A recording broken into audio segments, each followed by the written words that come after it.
Hi! In front of me is CUBOT Max Free, and today I would like to show you how you can block app notifications from apps of your choosing on this CUBOT. First of all, just open Settings and tap on Apps and Notifications. Now you need to select Notifications here, scroll down and click on See All from last 7 days. Finally, click on Most Recent and click on one of those options.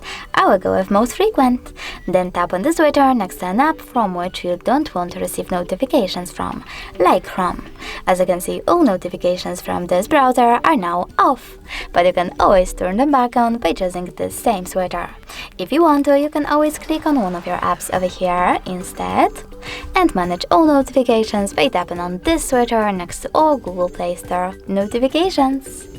Thanks so much for watching. If you enjoyed this video, don't forget to leave a like, comment and subscribe. Bye!